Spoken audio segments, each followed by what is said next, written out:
미궁 속에 빠진 지 2달이 다 될 무렵 수사에 나선 경찰은 같은 날 밤과 다음 날 오전 20대 후반의 남자가 실종된 윤 씨의 신용카드로 현금을 인출해 간 것을 은행 폐쇄로 화면을 통해 확인했습니다. CCTV 속 남성의 모습이 각 방송사의 TV 뉴스를 통해 전국에 공개됩니다. 안녕하세요. 국내의 미스터리 사건을 전하는 콜드케이스 크리스비입니다. 과거 그것이 알고 싶다에서 2002년 2월 8일 수원에서 자동차 판매 영업사원으로 일하다가 실종된 윤남희 씨를 기억하거나 행방을 아는 분들의 제보를 받고 있다는 방송을 했었습니다. 윤남희 씨는 당시 자동차 판매 영업사원들이 신문에 광고를 넣고 광고를 보고 전화오는 고객을 만나러 갔다가 집으로 돌아오지 못하고 실종됐습니다. 하지만 실종된 다음날 20대 남성이 윤남희 씨의 카드에서 500만 원을 인출한 모습이 폐쇄로 화면에 잡혔습니다. 18년 전 흔적도 남기지 않고 실종된 윤남희 씨는 과연 어떻게 된 것일까요? 궁금하시다면 구독과 좋아요 부탁드립니다. 당시 윤남희 씨와 같이 신문에 광고를 넣어 영업을 했던 여자 영업사원을 노린 범죄가 또 있었습니다. 강원도 원주시에 살고 있던 27살의 서모 씨로 2002년 2월 21일 고객을 만나러 갔다가 살해를 당했습니다. 자동차를 사겠다며 서 씨를 불러낸 김 씨는 성폭행을 시도하다가 강렬하게 저항하는 서 씨를 살해했습니다. 이처럼 2002년 당시에는 인터넷보다는 신문에서 정보를 얻었는데 영업사원들은 생활정보지에 사진과 전화번호를 남겨서 영업을 했습니다. 당시에 신문 광고를 보고 유인해서 7명을 살해한 3인적 범인들이 있었는데 경찰은 윤남희 씨 또한 이들에 의해 살해된 것이 아닐까 추측했습니다.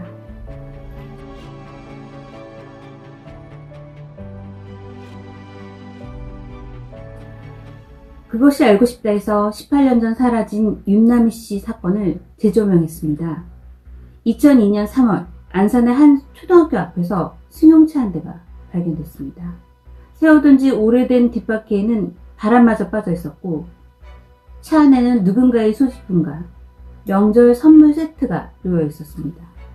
잠시 정차해 두고 자리를 비운 듯 가지런하게 놓인 물건들의 주인은 한 달 전 흔적도 없이 실종된 자동차 영업사원 윤남희 씨였습니다.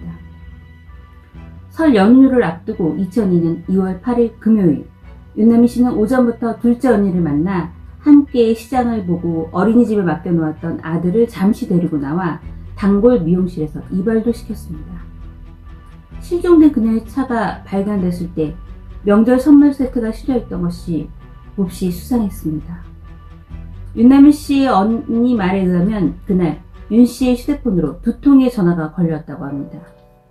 2통 모두 발신지는 구운동의 공중전화였습니다.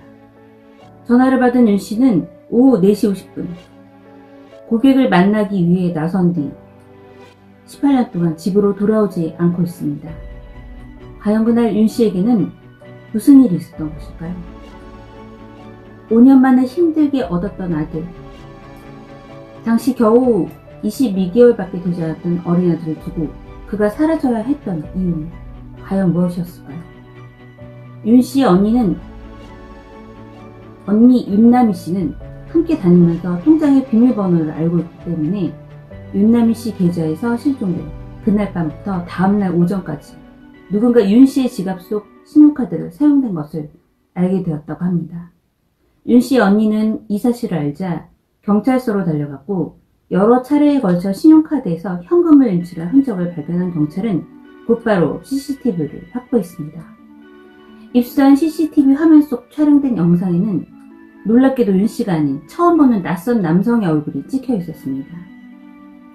제작진은 수소문을 통해 당시 은행 CCTV에 촬영되었던 남성을 만날 수 있었는데 그는 당시 상황을 제작진에게 그대로 말했습니다. CCTV에 찍힌 남성은 또 다른 남성으로부터 심부름을 받고 한 행위였음을 주장했습니다. 해당 남성은 자신에게 심부름을 시킨 남성의 인상착의에 대해 설명했습니다. 그는 막일꾼, 작업복 같은 옷을 입었다.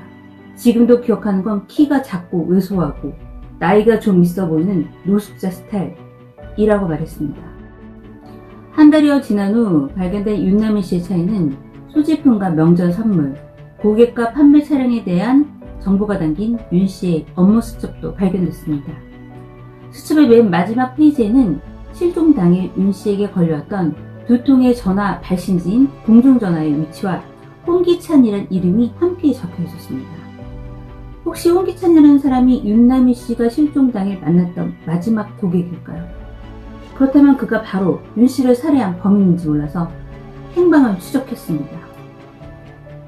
제작진은 윤 씨의 행방을 찾으면서 엄마의 생사를 간절히 알고 싶어하는 아들의 DNA를 채취하여 신원미상 변사자 DNA와 대조해 보았습니다.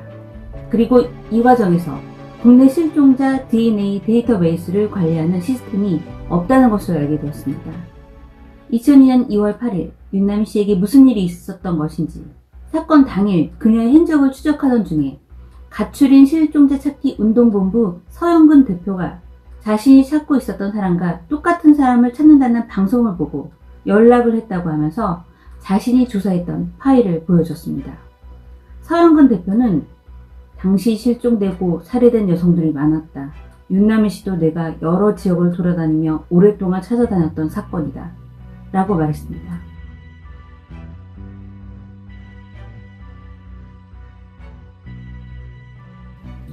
최근 들어서는 1년에 200명 이상이 불상자들의 DNA를 관리한다고 합니다. 윤남희 씨의 DNA와 비교할 아들의 DNA를 수집해서 확인을 한다고 하지만 당시 DNA 데이터베이스가 제대로 구축되지 않아서 걱정이 되었습니다. 하지만 혹시라도 무연고 변사자 안에서 찾을 수 있을지 궁금했습니다. 그리고 국가수에서 아들에게 감정서 결과가 나왔다는 전화가 왔습니다. 전화기 너머에는 일치하는 시신이 없다고 하고 추후 혹시라도 나오면 결과를 알려주겠다고 했고, 아들은 크게 실망했습니다. 그리고 희망을 놓지 않았습니다. 당시 DNA 데이터베이스를 관리하는 시스템이 없었기에 무연고 시신들이 많았고 살인범도 제대로 잡히지 않았다고 합니다. 저는 방송을 보다가 답답한 마음에 이런 생각이 들었습니다. 과거 나왔던 드라마 시그널처럼 미래와 과거의 형사가 서로 얘기를 나눌 수 있다면 얼마나 좋을까요? 지금까지 콜드케이스 크리스비였습니다. 감사합니다.